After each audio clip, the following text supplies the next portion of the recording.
Okay, this isn't just scandalous. This, my friends, is serious because they've not only just changed the rules on health care, they have broken a promise. This promise. If you like your doctor, you will be able to keep your doctor, period. You can keep your doctor. If you like your doctor or health care plan, you can keep it. If you like your doctor, keep it. You will be able to keep your health care plan, period. Will this just in? I think that was just a lie, period. Welcome, everybody. I'm Neil Cavuto. And forget IRS agents taking over your health care. How about your health insurance company dropping your health care? Get ready. It is coming. And this fall, thousands, if not millions of folks who buy their own health insurance, well, they're going to find out the hard way. Cancellation notices because their current policies aren't up to what they call, and I quote here, the basic standards of President Barack Obama's health care law. What that means is this. They either find replacement plans or pay for a government plan, the so-called dreaded single-payer plan that seems to have been the administration's intent all along because it has put up so many obstacles to existing coverage that they're easing the way for only one kind of coverage, Uncle Sam's coverage. Well, don't say we didn't warn you that you couldn't promise folks something for nothing and not wonder whether something was up. The surprise isn't that health care insurance premiums shot up on average more than 50%. The surprise is that those premiums have not shot up even more, because that's what happens when you cover 30 million more Americans and include those with pre-existing conditions and keep kids on parents' policies longer. Rates go higher. No wonder Kathy Sebelius is finding all this a very tough sell, and no wonder she's hitting up private companies like H&R Block and the Johnson Foundation to help make the sale. It's just not selling because no one's buying. Never mind what the Health and Human Services Secretary is doing could be against the law. This thing's going against the public tide. Unions now increasingly against this law because it taxes their generous plans. Democrats running away from it because it risks their reelection. And now Nancy Pelosi scrambling to put a tourniquet on these Democratic turncoats by issuing 78 pages of talking points on the benefits of health care. I think it's too late, because this isn't just a crisis or a scandal. This health care mess is now a scandalous crisis, and it is hitting a fever pitch. To Rich Edson on the tangle web this healthcare mess could be weaving. Rich. Well, good evening, Neil. And this is a critical time for health care. The bulk of the law goes into effect in January, and skeptics question how such a massive overhaul of the health care system will work, if at all. For insurance companies, those insurance reforms you mentioned, they're costly. The law offsets increased costs by requiring almost every American to have health insurance, millions of new paying customers. Though insurers question whether the penalties for failing to buy coverage are too forgiving, and that would mean that Americans would just skip getting insurance and paying premiums altogether. In that case, they argue premiums for everyone else would simply skyrocket. The federal government is also taking on a larger role than lawmakers had intended. More than half the states refuse to establish health care exchanges, and that means the federal government has to step in and do it for them. The administration wants more money from Congress to implement the law, and so far Republicans have blocked the extra funding. Republicans have tried to repeal the law and have floated delaying or removing pieces of it, but they'll need Democrats to do so, who say the law is working and will work once it begins in January. Neil? But, Rich, it's in Democrats' interest to just play it safe and at least delay rolling out the more onerous or expensive parts, right?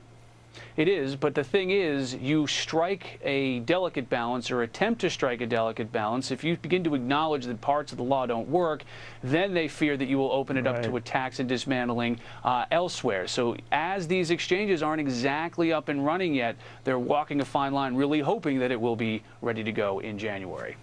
Rich Edson in Washington. Thank you, sir. Well, forget whether they can fix it. It really comes down to this whole health care law and the guy who says you might as well just stick a syringe in it. And he is a doctor, orthopedic surgeon, Dr. Mitchell Brooks, joining me, along with Tea Party, Katrina Pearson. And I want to give credit to Katrina. She warned about this years ago. She was only 12 at the time. Amazing. Welcome to both of you. Katrina, you're not surprised by any of these latest developments, right? Oh, absolutely not, Neil. We knew from the get-go. I mean, the Affordable Care Act does nothing for health care. What it is for health care costs. And if the government wants to control costs, the best thing for them to do is to get out of it, because we all know that a free market is what controls cost. But what we're seeing play out now is the initial fear, because the Obama administration's end game was not to control costs or have control of care. What they want is a one-payer system. This disaster will lead to the one-payer system. You know, Doctor, you said I don't want to give away secrets, but before the show started, we were chatting. mentioned something very revealing, that the president might not have broken any promises. He had a very legalistic way of explaining, if you like your doctor and you like your coverage and you like your plan, you can keep it. What he left out, to your point, was that you would be paying through the nose for it, right? Correct. But he did say that you will be able to keep it if you so choose. Where do you think this is going, Doctor? It's going to a two-tiered system of health care, I think. It's going to a government system for the 70%, 65% of people who can't afford a specialized insurance policy or an insurance policy at all. And then the second tier, which will be physicians who either will not accept any insurance or who by government decree must accept Medicare, but will assign Medicare slots to their schedule like American Airlines assigns frequent flyer miles. Not generously. Well, that's up to you. All right, now, well, I know how that works out. Now, I've known many doctors' offices that are now saying, here, you pay up front, you deal with the insurance or whatever, because we won't. Is your office the same way? Yes. Really? And it's just the hassle factor or the expense factor or both? Yes. yes. All right. I mean, basically, if you want to see me, you have up to an hour and a half to see me. So you have to make a choice. Your choice is, do you want to have a drive-by visit for 3 to 5 minutes and have the physician's assistant see you and wait? Or if I'm late, you don't pay and you can see me up to an hour and a half. That's a choice. If you take your car in every 3 years and spend $1,500 on it, why wouldn't you, for every 5 years that you have to see an orthopedic surgeon on the average, not pay $400 or $500? It doesn't make sense to me. That's a very good point. Katrina, you know, they're trying to, stop these springing leaks, but they're springing leaks, and now the added crisis with the IRS. We know how they've bungled things, and now we're going to put them in charge of 49 different elements financing this healthcare thing. At the very least, it's got to slow the rollout of this, doesn't it?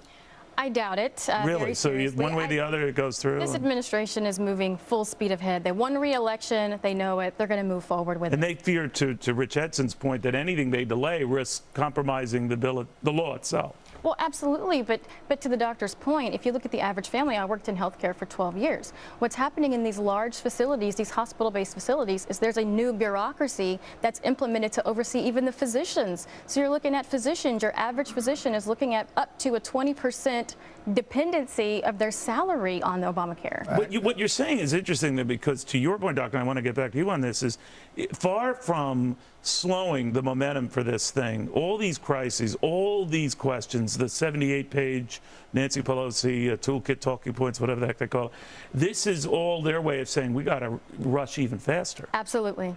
Doctor, what do you think of that? Well, there are a couple of things. First, let me talk about the exchanges. A couple of weeks ago in Forbes, they did a piece whereby I believe the gentleman's name is Peter Zhao, who is the Chief Information Officer, or the Deputy Chief Information Officer of HHS, who's in charge of implementing the IT for the exchanges, and they asked him how he felt it would go, and he said, well, let's hope it's just not a third world experience. So what we have here is the government rushing to do something and setting the bar and saying healthcare will not be a third world experience. Now, I'm not making this up. This was a quote.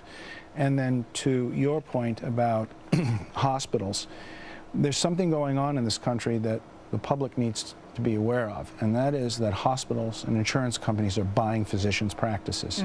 Now, when you have the means of production and you buy the actual people who produce, who control the costs, and you turn them into an employee, trust me, they're only going to work 9 to 5, and they're not going to work to the greatest extent of their capacity. And this is the danger. We're taking 200,000 entities and we're boiling them down to about 200 entities with which the government wishes to deal, and they are de facto monopolies in each city, in each area. You have large hospital organizations here in New York City. You've got Columbia Presbyterian in New York Hospital. They've bought their doctors. They've bought their physicians. They come close to the monopoly laws but don't go over the line.